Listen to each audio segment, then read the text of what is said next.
नमस्कार friends. Ajay electronics में आप सबका एक बार फिर से स्वागत है। पीएफसी पावर सप्लाई का सर्किट डायग्राम आप देख रहे हैं।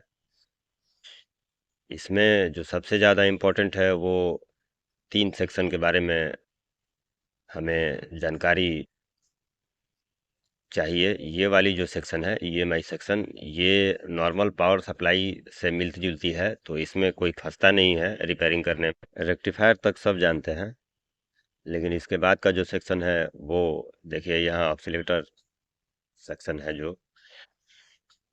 हालांकि इसमें भी स्विचिंग होता है। और ये एसएमपीएस सेक्शन है और ये पीएफसी सेक्शन है। तो कहने का मतलब ये है दोस्तों कि इसकी पहचान कैसे होगी। ये सैमसंग का पीएफसी सप्लाई है और यहाँ से लाइन हमारी शुरू होती है, जहाँ सॉकेट दिया हुआ है मेन पावर एसी 220 वोल्ट का। तो ये ईएमआई सर्किट कहाँ तक जाएगी, इसकी पहचान हम किसी भी सर्किट में कर पाएंगे। तो मेन लाइन जहाँ से हमारी शुरू होती है और ब्रिज रेक्टिफायर तक, आप देखिए यहाँ से शुरू होकर यहाँ एक कॉइल लगी हुई है।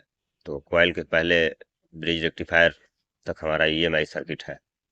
और बाकी के 3 देखिए, एक यहाँ पर दिया हुआ है और देखिए दूसरा यहाँ पर दिया हुआ है यहाँ तक। और थर्ड वाली सेक्शन हमारी ऊपर दी हुई है, इसलिए कि वो एसएमडी नहीं लगी हुई है। इस तरह की पावर सप्लाई की पहचान हम कैसे करेंगे कि वो पीएफसी है या नॉन पीएफसी है, वो जानना बहुत ही आसान है। मैं आपको बताऊंगा कि कैसे हम पहचान करेंगे। ईएमआई सेक्शन तक की जानकारी हमें हो चुकी है पहले से ही। और ट्रांसफार्मर की या कोयल की संख्या पीएफसी पावर सप्लाई में ज़्यादा होती है। देखिए यह इसमें ये दूसरी वाली, उसके बाद 3 या 4 लगे होते हैं। देखिए इसमें 3 तो आपने देख लिए हैं, और कोई कोई पीएफसी पावर सप्लाई इससे बड़ी भी होती है। और पीएफसी पावर सप्लाई क्यों ज़रूरी है बनाना, क्योंकि आजकल बड़े बड़े टीवीज़ में ये पावर सप्लाई लगी हुई होती हैं। और एक बात मैं आपको बता दूं कि 3 सेक्शन के लिए 3 ऑप्टो कपलर लगे हुए हैं। 2 यहाँ पर हैं और एक देखिए यहाँ पर है। सर्किट डायग्राम में भी आप देखें कि 3 ऑप्टो कपलर लगे हुए हैं, एक यहाँ पर और दूसरा देखिए यहाँ पर, और तीसरा ऑक्सीलेटर स्टेज में। तो step by step circuit diagram से ही मैं आपको समझाऊंगा कि ये कैसे काम करती है पावर सप्लाई, तभी आप सब अच्छे से रिपेयर कर पाएंगे। और थर्ड सेक्शन भी आप देखें। थर्ड सेक्शन इसका यहाँ दिया हुआ है। इसके बाद देखिए यहाँ एसटीआर जो लगी हुई है, इसके स्थान पर आपको आईसी मिल सकता है या मॉसफेट मिल सकता है। तो दिमाग लगाना पड़ेगा, खुद से सोचना पड़ेगा कि ये क्या है, कैसे है, क्यों है। अब एक वीडियो में हम लोग पूरा नहीं बता सकते हैं। इसके बाद हम आगे आपको डायग्राम पर ले चलते हैं। यहाँ देखिए, ये तो ग्राउंड वाली जो है वो ग्राउंड से मिल जाती है, और ये पॉजिटिव वाली 250 270 प्लस 300 जिसे कहते हैं, वो यहाँ एक कोयल है, देखिए ये वाली। और यहाँ से होते हुए ये कॉइल अभी बूस्ट नहीं हो रही है।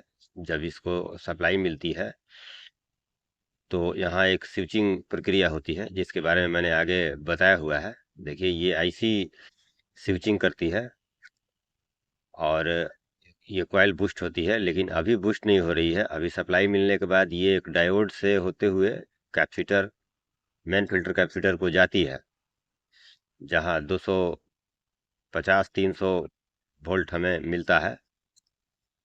और यहाँ से यहाँ का कंटिन्यूटी हमें मिलेगा नहीं, इसलिए कि बीच में डायोड एक लगा हुआ है, आप देख रहे हैं।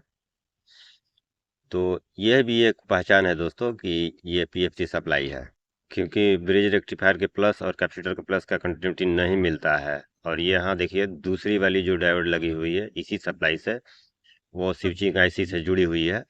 लेकिन स्विचिंग आईसी तभी वर्क करती है जब इसको एनेबल या ऑन मिलता है, वो स्टैंड बाई होने के बाद वर्क करती है।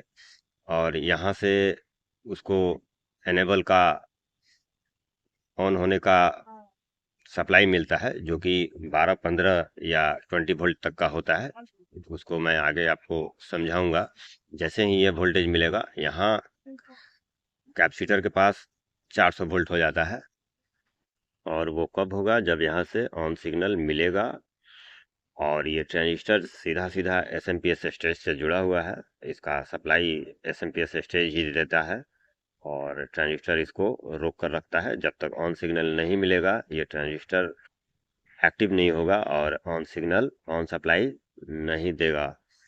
इस ऑन सप्लाई से ही हमारा ये ऑक्सीलेटर स्टेज जुड़ा हुआ है, जो कि ऑक्सीलेशन का काम करता है। देखिए यहीं से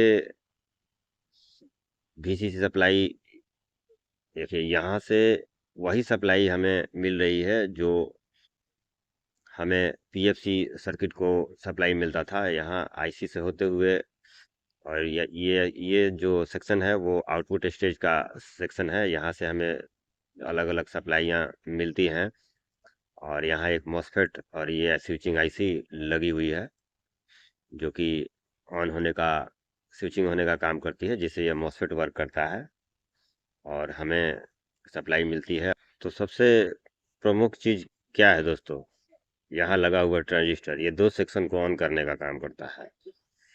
स्टैंड बाई जैसे ही ऑन होगा, ये इसको सप्लाई यहाँ पर एसएमपीएस स्टेज से मिलता रहता है, ये यहाँ पर रुका रहता है सप्लाई।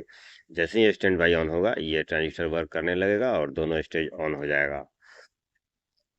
तो बस इस बात को ही समझना है, जिसके बाद आपको पावर सप्लाई बनाना आपके लिए बहुत आसान हो जाएगा। और ये एसएमपीएस स्टेज उसी प्लस 300 प्लस 400 वोल्टेज पर वर्क करता है। ये एसटीआर में आईसी स्विचिंग कराती है, जहाँ से मैग्नेटिक फील्ड बनता है और यहाँ पर 12-15 वोल्ट की सप्लाई इस ट्रांजिस्टर को मिल जाती है।